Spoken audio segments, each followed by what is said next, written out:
बिस्मिल्लाहिर्रहमानिर्रहीम अस्सलामु आलाइकुम। আমি বাংলাদেশি ব্লগার সাথী লাইফস্টাইল ব্লগ। আজকে আমি নতুন একটি রেসিপি নিয়ে হাজির হয়েছি। আমার আজকের রেসিপি হলো পুয়া পিঠা। এটাকে অনেকে ফুলি পিঠা বলে। তো পুয়া পিঠার জন্য আমি এখানে চালের গুঁড়া নিয়েছি 2 কাপ। তারপর এখানে আমি নেব আটা 1 কাপ, চিনি 1 কাপ, লবণ 1 চিমটি। সব কিছু উপকরণ একসাথে মিশিয়ে নেব।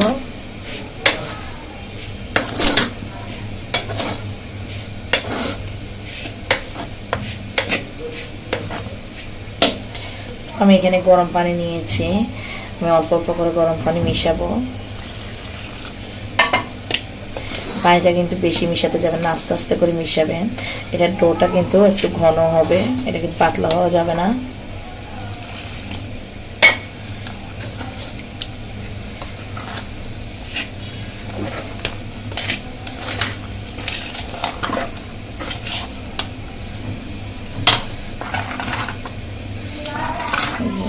এই পর্যায়ে আমি ডিমটা ভেঙে দেব।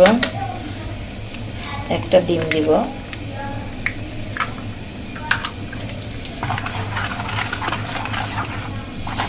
ভালোভাবে মিশিয়ে নেব। আমার ডোটা তৈরি হয়ে গেছে। এই যে এরকম হবে।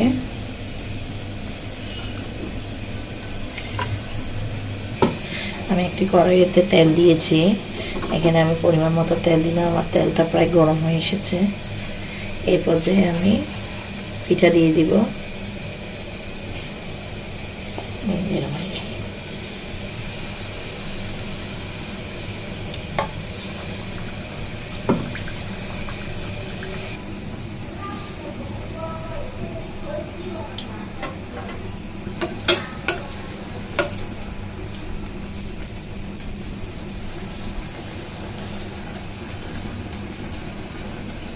এখন কতটা সুন্দর হয়েছে মাশাআল্লাহ পিঠাটা।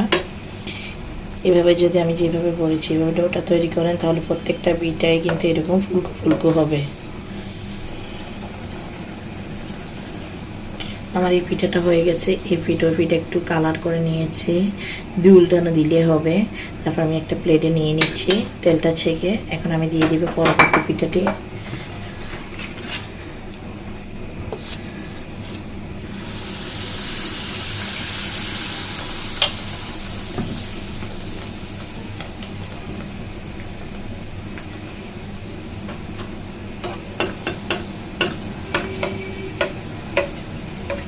দেখুন এটা ফুলে উঠেছে।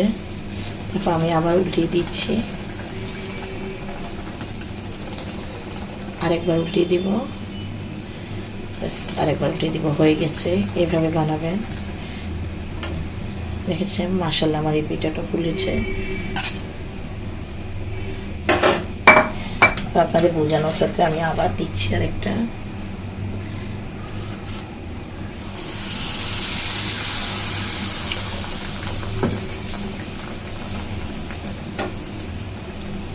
এই যে দেখুন এটাও ফুলে উঠেছে।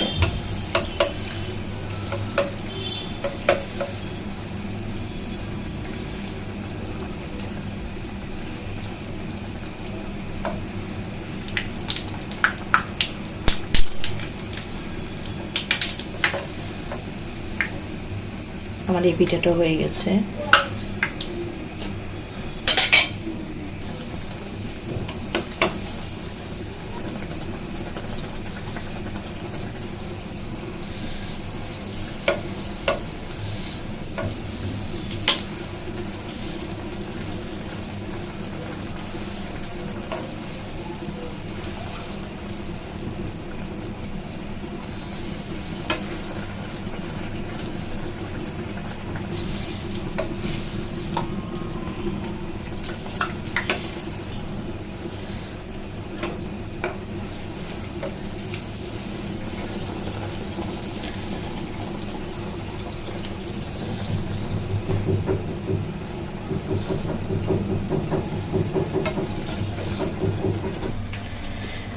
এই যে দেখুন আমার প্রত্যেকটা পিঠা কতটা সুন্দর হয়েছে।